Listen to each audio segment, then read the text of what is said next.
ನಮಸ್ಕಾರ ವೀಕ್ಷಕರೇ. ಆಧುನಿಕ ಜೀವನದ ಪ್ರಭಾವ ನಮ್ಮ ಮೇಲಾಗಿ ನಮ್ಮೆಲ್ಲರಲ್ಲಿಯೂ ಕೂಡ ಒಂದೇ ಒಂದು ಉತ್ತರ: ಸಮಯವಿಲ್ಲ. ಹೌದು ವೀಕ್ಷಕರೇ, ನನ್ನ ಕವನದ ಶೀರ್ಷಿಕೆಯೂ ಕೂಡ ಸಮಯವಿಲ್ಲ. ಗಂಡ ಹೆಂಡತಿಯ ಭಾವ ವಿನಿಮಯಕ್ಕೆ ಸಮಯವಿಲ್ಲ. ಗಂಡ ಹೆಂಡತಿಯ ಭಾವ ವಿನಿಮಯಕ್ಕೆ ಸಮಯವಿಲ್ಲ. ತಂದೆ ಮಕ್ಕಳ ಬಂಧಕ್ಕೆ ಸಮಯವಿಲ್ಲ.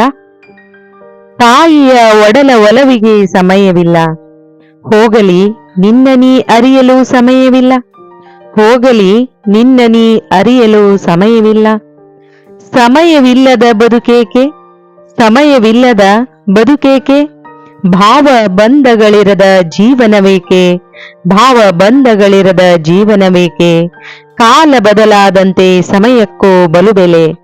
ಕಾಲ ಬದಲಾದಂತೆ ಸಮಯಕ್ಕೂ ಬಲು ಬೆಲೆ.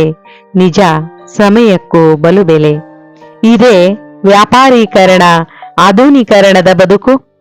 ಇದೇ ವ್ಯಾಪಾರೀಕರಣ ಆಧುನೀಕರಣದ ಬದುಕು. ಅನಿವಾರ್ಯದ ಓಟ. ಕಿವಿ ಕೇಳದ ಕುದುರೆಗಳು, ಬಾಯಿ ಮುಚ್ಚಿದ ಮಂಗಗಳು. ಕಿವಿ ಕೇಳದ ಕುದುರೆಗಳು, ಬಾಯಿ ಮುಚ್ಚಿದ ಮಂಗಗಳು. ಕಣ್ಣು ಕಾಣದ ಬಾವಲಿಗಳು, ಕಣ್ಣು ಕಾಣದ ಬಾವಲಿಗಳು. ಪ್ರಾಣಿಗಿಂತ ಕೀಳಾಯಿತು ಬದುಕು. ಪ್ರಾಣಿಗಿಂತ ಕೀಳಾಯಿತು ಬದುಕು. ಧಿಕ್ಕರಿಸುವ ಸ್ವಾತಂತ್ರ್ಯವೂ ಇಲ್ಲದಾಯಿತು. ಧಿಕ್ಕರಿಸುವ ಸ್ವಾತಂತ್ರ್ಯವೂ ಇಲ್ಲದಾಯಿತು. ನಿಜ, ಇಲ್ಲದಾಯಿತು. ಕವನವನ್ನ ಆಲಿಸಿದ ಎಲ್ಲ ಸಹೃದಯಿಗಳಿಗೆ ಅನಂತ ಧನ್ಯವಾದಗಳು. ಮತ್ತೊಂದು ಕವನದ ಮೂಲಕ ಮತ್ತೆ ಸಂಧಿಸೋಣ.